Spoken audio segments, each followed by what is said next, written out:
I couldn't breathe the first night I stepped back into that house. The walls that had once felt like protection now leaned over me like strangers, suffocating me with the silence of violation.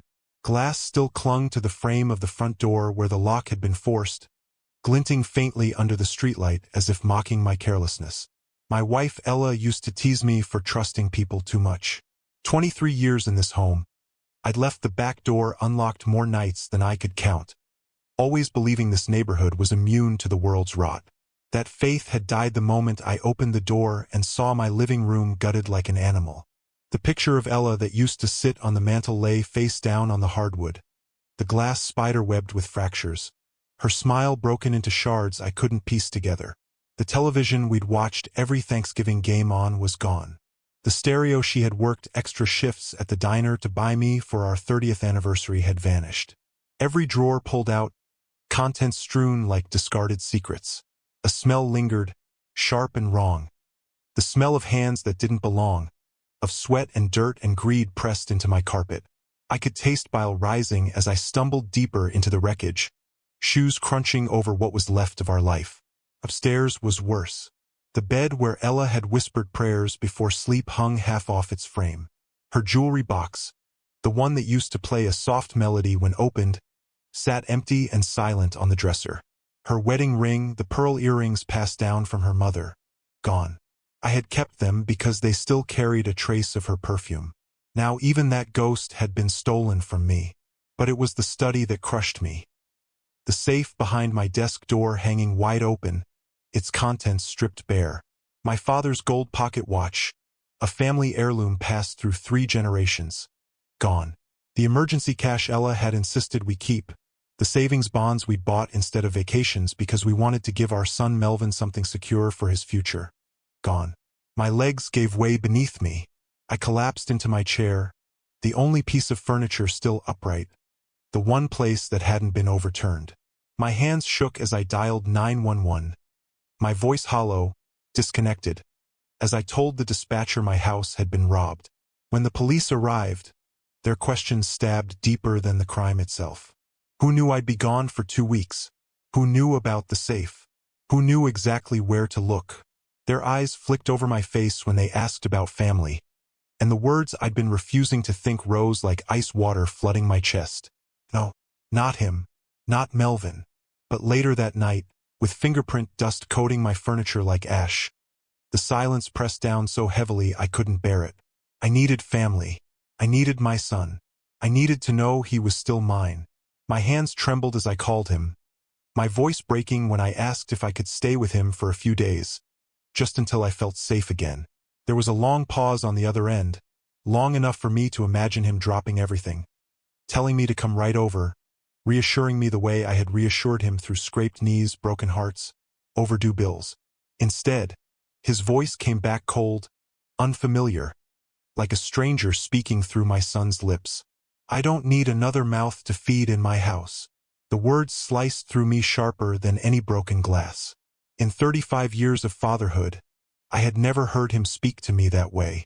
I reminded him I was his father, that I had nowhere else to go that night, that I just needed a couch, not even a bed. He cut me off, harder this time, almost frantic. No, find a hotel. Then the line went dead. My phone slipped from my hand, landing among the scattered tax forms and broken photographs at my feet.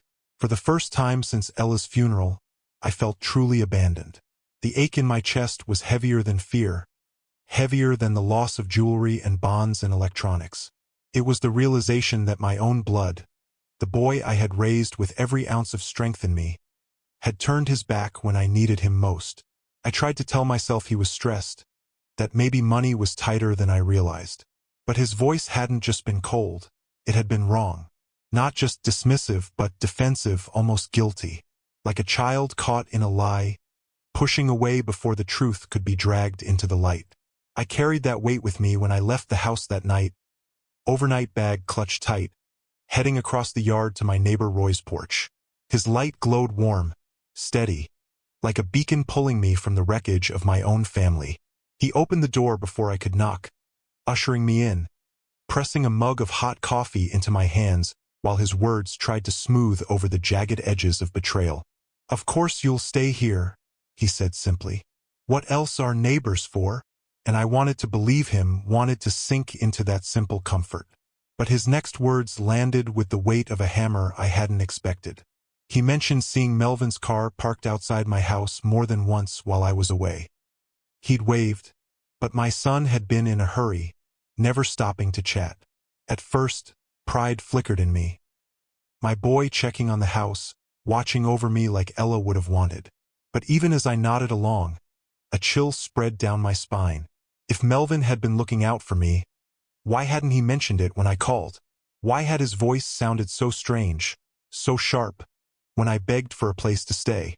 That night on Roy's couch, I lay awake staring at the ceiling, the broken pieces of my life rearranging themselves into a pattern I didn't want to see. Every detail of the robbery pointed to someone who knew me intimately. Someone who knew where I hid my father's watch, who knew I'd be gone for exactly 2 weeks, who knew about the bonds Ella and I had sacrificed so much to save. The thought I had shoved away kept circling back, louder each time, until I could no longer silence it. My son. My own son. The possibility pressed into me like a knife I didn't dare pull out, because if I admitted it, if it was true, then everything I had built, everything I had believed about family, about loyalty, about love, would collapse in a way no lock or safe could ever protect against. That was the night I realized the real robbery hadn't happened in my house. It had happened in my bloodline. And the thief might be the boy I once carried on my shoulders, the boy Ella and I had worked ourselves to the bone to raise. My son. Morning crept into Roy's living room with a pale light that found me still awake on the couch, my body stiff, my mind restless. The blanket he had laid across me had slipped to the floor sometime during the night, and the chill in the air clung to my bones. I had stared at the ceiling for hours, trying to replay the burglary in my head like an engineer retracing a failed design, searching for the flaw that made it collapse. But the flaw wasn't in the locks or the windows. It was in my blood, in the boy I had raised to be better than this. That thought alone kept me from sleep. By the time Roy shuffled in, the smell of his coffee filling the air, I had already dressed and was pretending to look through yesterday's paper. He didn't ask if I had slept. He didn't need to. We exchanged a few polite words, but both of us knew silence carried more honesty than conversation. After breakfast, I walked back to my house alone, each step heavy, the sight of it rising at the end of the block like a monument to everything I had lost. Inside, the crime scene still clung to the walls. Fingerprint dust smudged across furniture. Yellow evidence tags stuck to my drawers. Fragments of glass scattered in corners I hadn't swept. It was no longer a home but a museum of violation, a place catalogued and labeled by strangers who had come and gone in uniforms. I picked up Ella's broken picture frame from the floor and pressed the photo against my chest, the edges of shattered glass pricking my palm. Her smile stared back, soft and eternal, while I felt myself unraveling. Memories pulled me under, dragging me backward through years of sacrifice. Nights I'd worked double shifts, coming home long after midnight, only to wake at dawn and do it again. Every decision Ella and I had made had been about building a life for Melvin, making sure he never knew the kind of hunger or uncertainty we had lived through. When college tuition bills came, I never hesitated, draining savings we didn't have to give him a chance at something more. When he wanted his first car, I signed the papers, proud to see him drive away even though the debt sat like an anchor around my neck. I remembered Christmas mornings when the tree was surrounded by gifts Ella and I could barely afford. I remembered the way his eyes had lit up when he unwrapped a baseball glove, the exact brand his favorite player used. That moment had made the weeks of eating macaroni and cheese worth it. Each memory felt heavier now, as if every sacrifice had been another brick laid on a foundation that was beginning to crack. Walking through the house, I noticed small details I had ignored before. The safe door wasn't just pried open. It had been handled by someone who knew it well. The scratches around the dial weren't the clumsy marks of strangers, but deliberate, careful. Whoever had done it hadn't wasted time searching blindly. They had gone straight to what mattered. The realization hollowed me out. In the study, I sat at my desk, the same one where Ella had balanced our checkbook for decades, and opened the bottom drawer. Inside were folders, tax returns, tuition receipts, mortgage papers. proof of a life lived through constant giving. My hands shook as I flipped through them, each page a reminder of everything I had provided. It wasn't just money. It was time, years of sweat and aching bones, every hour a deposit into the future of a boy who now wouldn't even let me sleep on his couch. I lingered on a folder marked Melvin's Education, thick with invoices stamped paid in red ink. I traced the lines with my finger as though touching them might return some part of what I had lost. There was no gratitude written anywhere in those numbers, no acknowledgement of what Ella and I had surrendered. The silence of the house seemed to grow louder, pressing against my ears until I thought I might scream. When the phone rang suddenly, the sound tore through the quiet. I half hoped it was Melvin, calling to explain himself, to undo the words that had cut so deep. But the screen lit with an unknown number, and when I answered, it was the detective assigned to my case. He spoke calmly, professionally, telling me the chances of recovery were slim. Pawn shops, he explained, moved merchandise quickly. Items like jewelry and electronics were sold within days. Still, he urged me to make a detailed inventory. I agreed, my voice flat, and after he hung up, I sat staring at the silent phone, feeling as if even hope had abandoned me. The hours bled together as I wandered from room to room. Each overturned drawer, each empty space where something used to be, felt like an accusation. But it wasn't until late afternoon, standing by the broken window in the kitchen, that my thoughts turned sharp. I pictured Melvin as a boy, asking me to explain how machines worked. He had always been curious, always watching closely, always learning. He knew this house inside and out. He knew about the safe, the jewelry box, the habits I never thought twice about. And he had been at the house while I was gone. Roy had seen him. The suspicion that had been whispering now roared like thunder. I felt my chest tighten as if the truth itself was strangling me. Could I really accept that my own son might have been the one to shatter Ella's memory? To strip my life bare? Rage flared and then collapsed into grief, leaving me slumped against the counter, my legs barely holding me up. I stayed there until the light outside shifted from gold to gray, shadows stretching across the floor. A sound startled me. My neighbor's dog barking, the faint thud of a car door. I pulled myself together and stepped outside, needing the air. Across the street, Mrs. Peterson waved, her expression soft with pity. She asked how I was holding up, and before I could answer, she mentioned casually that she had seen Melvin's car in my driveway more than once while I was away. The words made my stomach lurch. She said it kindly, thinking it proof of a good son checking on his father's house. I forced a smile, thanked her, and walked back inside before my face could betray me. In the living room, I sat in the silence, the house closing in on me. My mind spun with questions I didn't want answers to. If it was true, if Melvin had crossed that line, what would I do? Could a father call the police on his own son? Could I destroy the very life I had sacrificed everything to build? The thought of Ella's disapproving eyes haunted me, her voice whispering about patience, about love. But love had always been the reason I gave, the reason I worked, the reason I endured. And now love was what felt most betrayed. As the clock ticked past midnight, I began to write. Not a confession, not a plan, just notes. Dates, names, fragments of memory. I listed what was taken, who had known about my trip, every small detail that might matter. It was the only way I knew how to fight back. Methodically, systematically, as if the truth itself were a problem waiting to be solved. But in the back of my mind, I knew the truth was already there. It was sitting across from me in every memory of Melvin, smiling, laughing, taking, always taking. When I finally set the pen down, my hand cramped and my eyes burning, one thought remained carved into me, sharper than all the others. If my son had done this, then the real loss wasn't the watch or the jewelry or the money. It was the years, the decades, the faith that had been squandered. And I wasn't sure if there was any way back from that. The night stretched on, each hour heavier than the last. Somewhere in the dark, I felt Ella's absence more acutely than ever, and I wondered what she would say if she were here. I wondered if she would tell me to forgive, to wait, to hope. but all I could feel was the weight of betrayal pressing into me like a bruise that would never heal. And for the first time since I buried her, I admitted to myself that something far worse than grief had entered my life. Something that threatened to destroy not just my home, but the last fragile thread of family I still clung to. The next morning I stood in front of Melvin's townhouse, my hands damp against the steering wheel even before I killed the engine.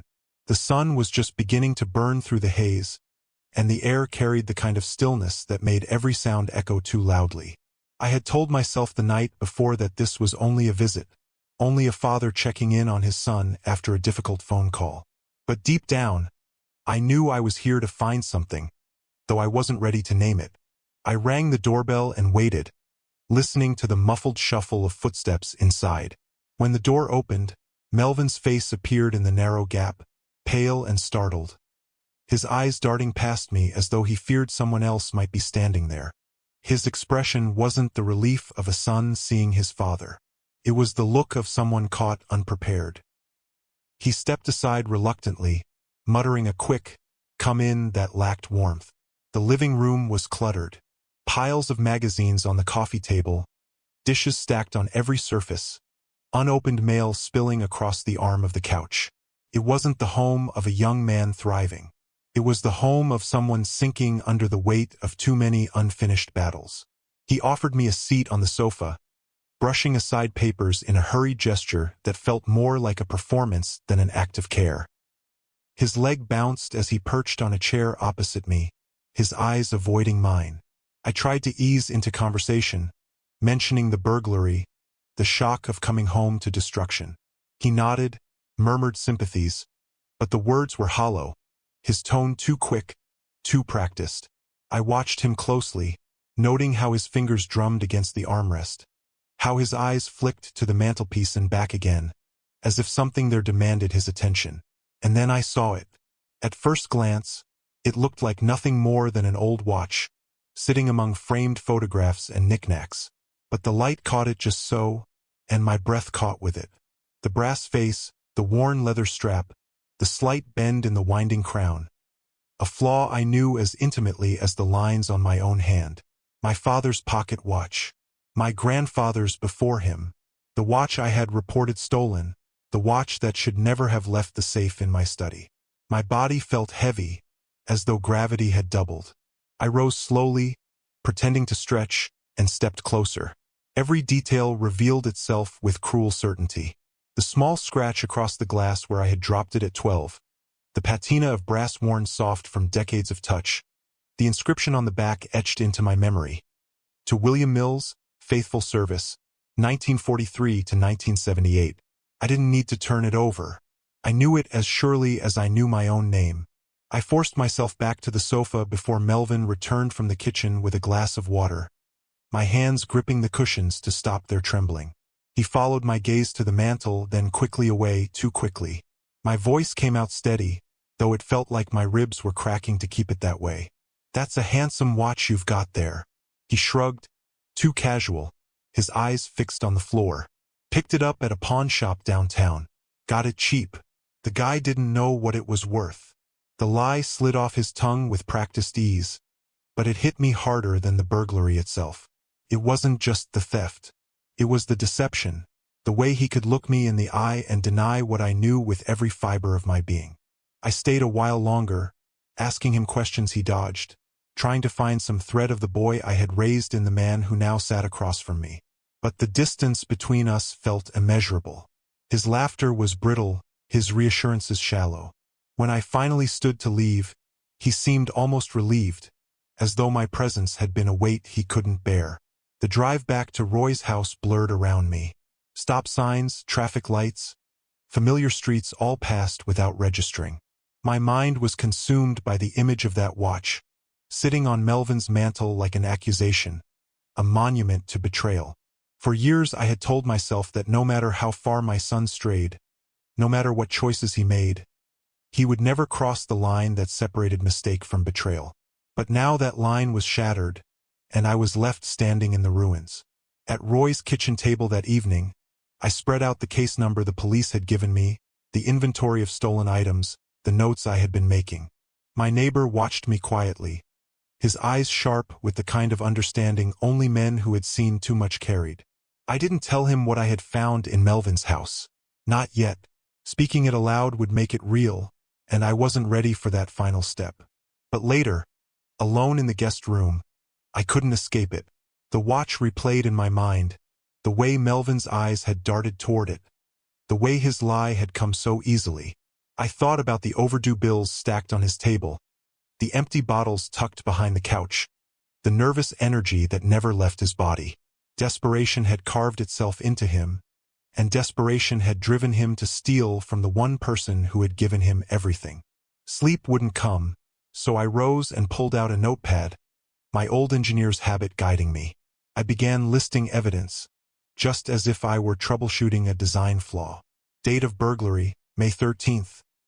Time of my flight, morning. Witnesses who knew I would be gone. Melvin, Roy, the neighbor who held my mail, a few clerks at the store. Items taken: cash, jewelry, watch, electronics. Most valuable pieces gone within hours, suggesting immediate liquidation. I circled Melvin's name at the top of the page and sat staring at it until my vision blurred. My son.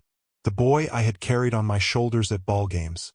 The boy whose scraped knees I had patched, whose mistakes I had forgiven without question. The boy Ella had defended until her last breath, telling me he was just busy, just adjusting, just finding his way.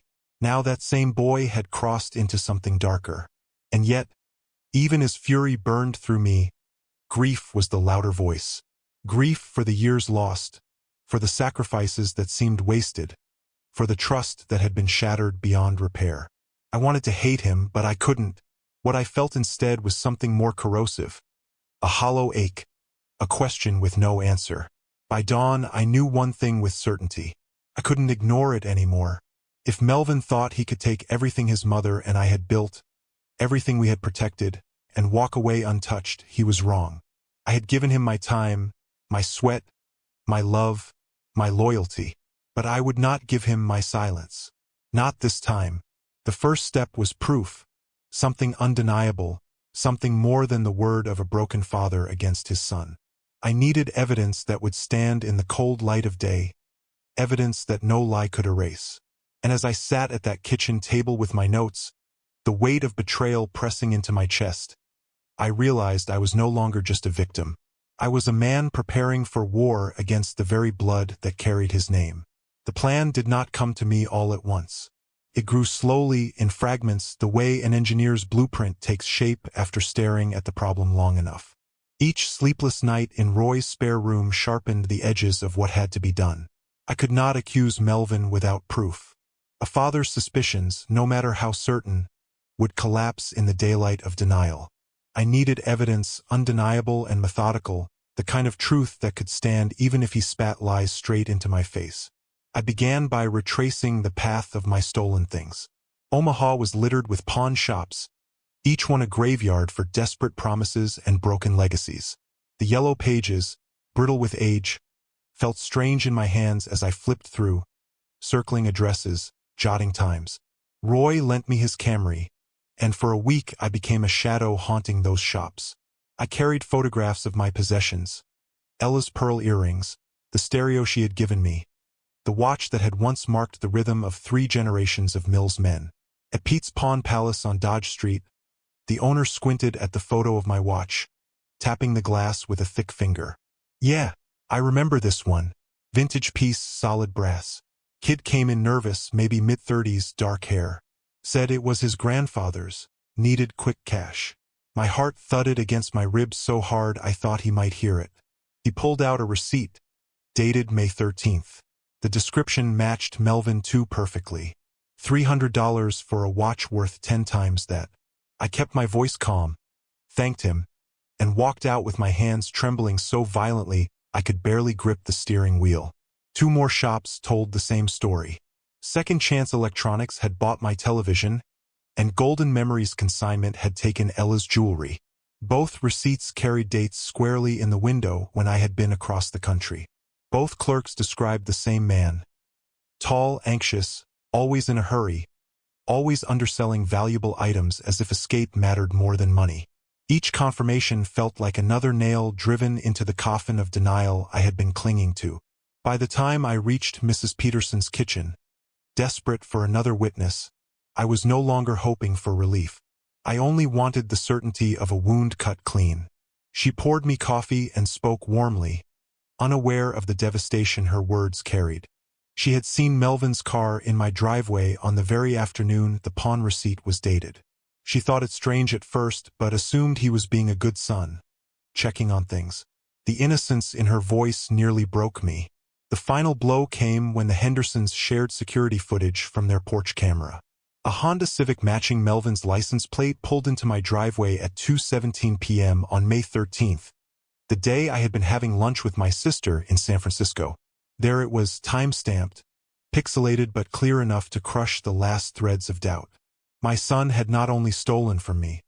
He had done it with precision, with planning, with the kind of coldness that left no room for accident. I spread all of it across Roy's kitchen table that night. Photographs, receipts, witness statements, timelines scribbled in my uneven handwriting. He watched me quietly, his hands folded, his jaw tight, as though he knew words would do more harm than good. I pointed at the documents as if I were presenting an engineering report, my voice flat, detached. But beneath that calm surface, I was unraveling. "The boy I raised is gone," I whispered to the paper. "This stranger, this thief has taken his place." Roy put a hand on my shoulder, a gesture of steadying comfort, but I hardly felt it. My eyes were fixed on the watch in the photograph, the same watch I had seen gleaming on Melvin's mantelpiece. That piece alone was enough to convict him in my heart. But a father's heart had betrayed me before. This time, the evidence would speak louder than blood. The next days I watched Melvin from a distance. My car sat in shadowed lots near the auto shop where he worked. Near the casino he slipped into 2-3 nights in a row. I saw the slump of his shoulders when he came out empty-handed, the defeated drag of his steps as he climbed into his car. Gambling. The sickness was etched into his every movement.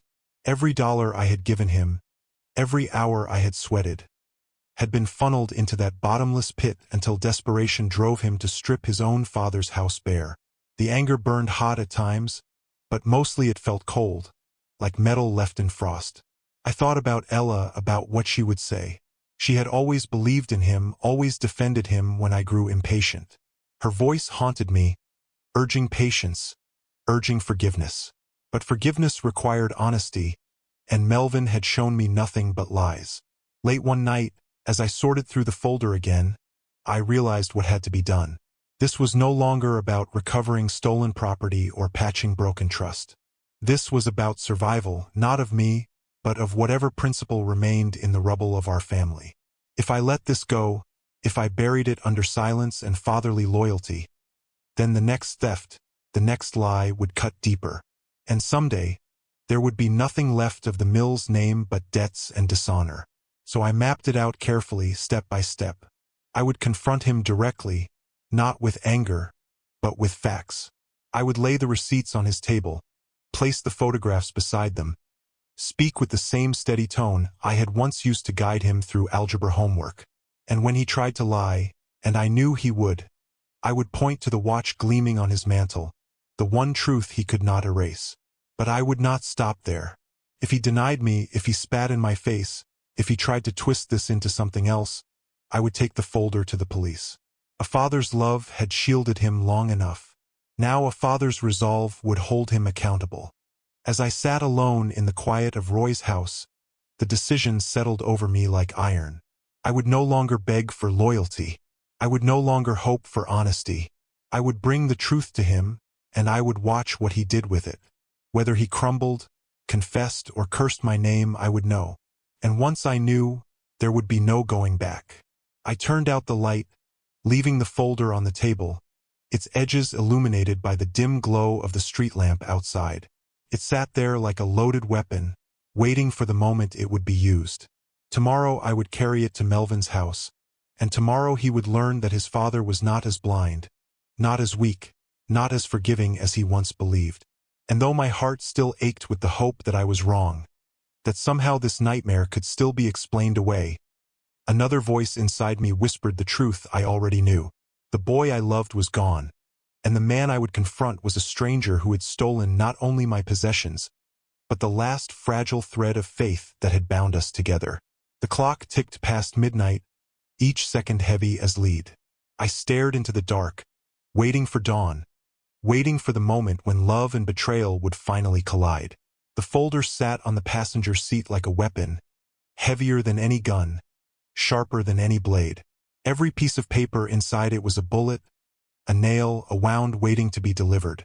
I drove toward Melvin's townhouse with the kind of steady resolve I hadn't felt since the days when building bridges was my job, when mistakes could mean collapse and death.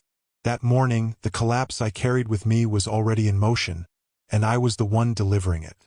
His driveway looked the same as before, narrow and cracked, weeds curling along the edges. I sat there for a long moment with the engine idling, watching the curtains shift slightly in the living room window, wondering if he was already peeking out, nervous about why his old man had come back. Finally, I cut the ignition and forced my legs to carry me to the door. Each step felt like walking into a storm I couldn't outrun. When he opened the door, his surprise was obvious. He tried to mask it with a casual grin, but it was too thin, too brittle. "Dad, what brings you by again?" His voice trembled at the edges. I asked to come in, and though he hesitated for half a second, he moved aside. The living room was unchanged, clutter pressing in on every side. But my eyes went straight to the mantelpiece. The watch gleamed there in the soft light, as bold and unashamed as if it belonged. I set the folder on the coffee table with deliberate care. My voice came steady, though my heart hammered so loudly I thought he might hear it. "Melvin, I know you robbed my house." His face went pale, the color draining as though I had struck him. "What? Dad, what are you talking about? You're scaring me." His hands twitched, fidgeting with nothing, betraying the panic beneath his denial. I opened the folder and laid the first photograph down between us. Pawn shop receipt. Pete's Pawn Palace, May 13th. 2 days after my flight to California. Description matches you. His mouth opened, closed, no words forming. I placed another. Second Chance Electronics. My television. Same week. Another followed. Ella's Jewelry, Golden Memories consignment. Sold for a fraction of its worth. Each page landed like the sound of a gavel striking wood. Finally, I pointed to the mantelpiece, to the gleam of brass and worn leather. "And there's my father's watch. The same watch I reported stolen. The scratch across the glass, the bent crown, the inscription you've never seen but I know by heart. Sitting in plain sight." The silence between us was suffocating. Melvin's breath came shallow. His shoulders hunched like he was carrying stones. Then he broke. His face crumpled and he collapsed into the armchair, his hands covering his eyes as sobs shook his body. His voice came out strangled, desperate. "You don't understand. I didn't have a choice. They were going to hurt Wendy. I owed $15,000 to people who don't give second chances. I wanted to believe him, wanted to cling to the idea that he had been forced, that desperation had dragged him into betrayal. But then he looked at me, eyes red, voice trembling with justification. I was going to pay it back. Once I got ahead at the tables, once I won big, I was going to buy everything back and you'd never even know." The delusion twisted inside his words, the same old lie every gambler tells himself, that salvation waits one card away. My anger didn't explode. It froze. My voice stayed level, colder than I thought possible. "Instead, you violated your mother's memory, sold her wedding ring, pawned your great-grandfather's watch for scraps. You broke into the house you grew up in, the house I built for you. And then you lied to my face." His desperation turned to defiance. He shot up from the chair, his voice loud, cracking under the weight of panic. "You can't call the police on your own son. You can't do this to me." I was already reaching for my phone. "Watch me." He lunged toward me, clumsy in his frenzy, but I stepped back, my thumb pressing the numbers I never thought I would dial against my own child. The dispatcher's calm voice cut through his pleas. 911. "What's your emergency?" My own voice trembled but stayed clear. I need to report a residential burglary. I have the perpetrator here with me, and I have evidence. Melvin froze, staring at me as though the words themselves had betrayed him more than the evidence. He whispered hoarsely, "The perpetrator is your son." And I answered with the only truth left. Yes, and he made that choice when he broke into my home. The next 15 minutes stretched like hours. Melvin alternated between pacing and collapsing, begging and raging, promising and cursing. He spoke of Wendy, of a future child they had planned, of debts that would swallow him whole. But the more he spoke, the more I saw not a boy in need but a man chained to his own destruction. The watch on the mantel caught the afternoon light, reflecting a silent verdict neither of us could escape.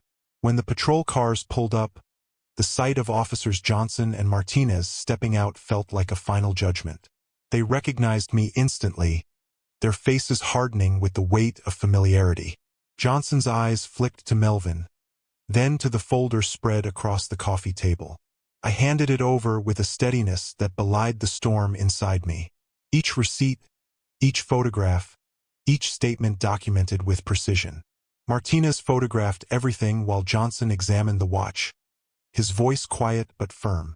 "This matches the description in your original report." Melvin tried to speak, his words tumbling into excuses.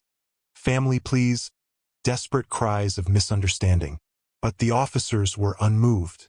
They read him his rights, the metallic click of handcuffs echoing through the room like a final betrayal. He turned to me, eyes wide, voice breaking. "Dad, please. I'm still your son." And I answered with the only words left, my voice low, steady, carved out of grief and resolve. "That's exactly why this is necessary." Wendy burst through the door just as they were leading him out, her uniform still on, her eyes wide with panic.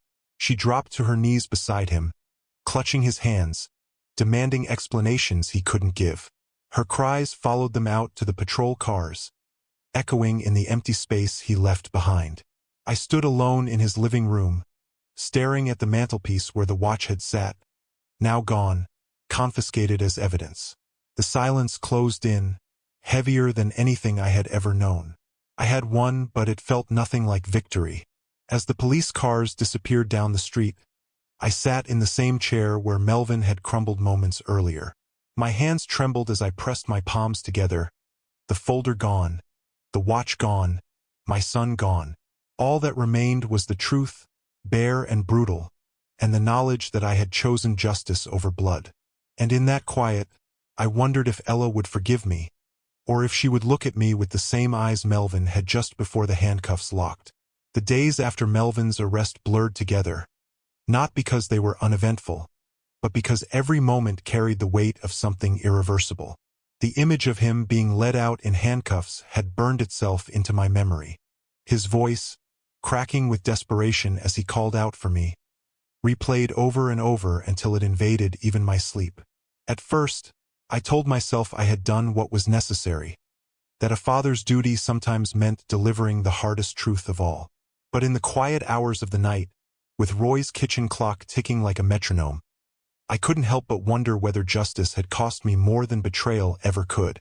3 weeks later, a letter from the court arrived. The preliminary hearing was scheduled for July 15th. My testimony would be required. The papers felt heavier than any steel beam I had ever lifted in my years as an engineer. I turned them over in my hands again and again, as though the weight of the decision might shift if I stared long enough. Roy found me hunched at the table, the unopened mail stacked beside me, the untouched coffee cooling in front of me. He didn't offer platitudes. He simply set another mug down and said, "Sometimes the hardest fight is the one against your own blood." I carried that thought with me into the courthouse. The building smelled of old carpet and stale coffee, the kind of air that clung to despair. The prosecutor assigned to the case, Rebecca Chun, was sharp-eyed and steady, a woman who had clearly seen enough families torn apart to recognize the signs. She spread out my folder across her desk, photographs, receipts, witness statements, and said softly, "In 30 years, I've never seen a father build a case against his own son like this." Her words were not judgmental, but they lodged in me all the same. Was I extraordinary for choosing justice? Or was I monstrous for delivering it against my own child? The law moved forward regardless of my doubts. Melvin's attorney negotiated a plea deal: 2 years probation, counseling for gambling addiction, community service, restitution. No prison time if he complied. It was, on paper, merciful. Yet mercy felt hollow when I saw him across the visitation glass at the Douglas County Correction Center, wearing the orange jumpsuit that drained every trace of warmth from his face. His eyes met mine, bitterness replacing the desperation I had last seen. "Are you satisfied now?" he asked, his voice distorted by the speaker. "You've destroyed my life." I told him the truth, that I hadn't wanted destruction, only accountability. He laughed, sharp and bitter, the sound of a man who had stopped listening long before the first handcuff clicked. That 20-minute conversation left me colder than any courtroom. He hadn't learned anything yet, and the doubt gnawed deeper. Had I handed him a rope to climb out of the pit, or had I simply shoved him further in? Outside, the neighborhood carried its own judgments. Some looked at me with admiration, murmuring about principles, about courage. Others whispered that I had abandoned my son, that family should cover wounds instead of exposing them. Mrs. Peterson stopped speaking to me entirely after hearing the full story. Roy, ever steady, reminded me, "People always think they know what they do, until it's their child in the wrong." His words comforted me more than I admitted. The months passed with a cruel slowness. The court dates, the paperwork, the meetings with lawyers, each one reminded me that my son was no longer just Melvin, but Defendant Mills, a name that sat heavy in black print on every document. I tried to keep my mind occupied, helping Roy in his garden, tinkering with repairs around his house. But the nights betrayed me. Alone in the guest room, I would lie awake staring at the ceiling, replaying every moment from Melvin's childhood. The way he had laughed at 7 when I taught him to ride his bike. The way he had cried at 12 when he broke a neighbor's window and confessed before I even asked. Those memories collided violently with the image of him standing in his living room, lying to me about my father's watch. Then, one afternoon, an envelope arrived. The return address was the court.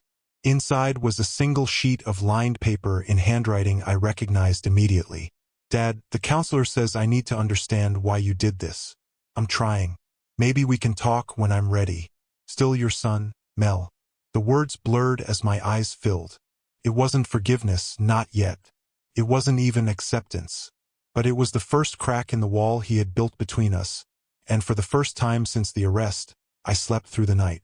6 months later, the house in Omaha no longer felt like home. Every corner still whispered of violation, of Ella's laughter turned to silence, of the trust that had crumbled within its walls. With Roy's help, I packed my belongings into boxes marked Arizona. My sister had been calling weekly, urging me to move closer, to begin again somewhere the shadows weren't so heavy. As I stood in the living room surrounded by cardboard, I found another letter from Melvin on the counter, its edges worn from rereading. This one was longer. He wrote of counseling, of beginning to understand the chains of addiction, of seeing how gambling had warped his choices. "You were right. I wasn't in control anymore. I see that now. I'm sorry it took legal consequences to teach me what you've been trying to teach all my life. I know you did it because you love me, not because you wanted to hurt me. I'm still learning how to be your son again." By the time I finished reading, my hands shook, and the tears I had held back for months came freely. Roy stepped into the room, saw the letter in my hand, and nodded. "He's starting to get it. Took long enough, but he's on the road now." His words steadied me. Leaving Omaha wasn't easy. Roy stood beside me at the airport, his hand gripping mine in a way that said more than words could. "Take care of yourself, Silas. And when that boy calls, don't wait too long to answer." His voice cracked slightly, the first time I had ever heard it tremble. I promised him I wouldn't. Arizona greeted me with heat that pressed against my skin like a furnace, but it also carried clarity. My new apartment overlooked red mountains that turned gold at sunset, a reminder that the world was vast enough to swallow grief if you let it. The watch, returned to me after the court proceedings, sat on my nightstand beside Ella's photograph. It ticked steadily, a reminder that time moves forward whether we are ready or not. 6 months into my new life, the phone rang. The caller ID showed a number I hadn't seen in over a year. I hesitated, my chest tightening, then answered. Melvin's voice came through, different, heavier, tempered by consequence. "Dad, it's me. I wanted to call on Mom's birthday. Thought she'd want us to talk today." His words carried no rehearsed charm, no frantic defense, only honesty. He told me he had been sober from gambling for 8 months, that counseling had opened his eyes to the wreckage he had created. He asked how I wanted to begin making amends. We spoke for 2 hours about addiction, about responsibility, about the thin line between enabling and loving someone enough to let them fall. At the end, he said quietly, "I understand why you did it now. I hated you for it, but I understand." My voice broke as I told him, "I never stopped loving you, not for 1 second." He replied, "I know, Dad. That's what made it so hard to accept." When the call ended, I stood by the window, watching the desert sky deepen into purples and golds. The mountains glowed as though lit from within, and for the first time in a long while, I felt something close to peace. The road ahead would not be easy. Trust was not rebuilt in a single call, nor wounds healed in a single letter. But we had taken the first step. The watch ticked on my nightstand, steady, patient, waiting for the day I might place it in Melvin's hands the right way, with honor rather than shame. Ella's photograph smiled beside it, her eyes filled with the same quiet wisdom I had leaned on all my life. And in that silence, I heard her voice as clearly as if she were beside me. "Well done, Silas. Well done."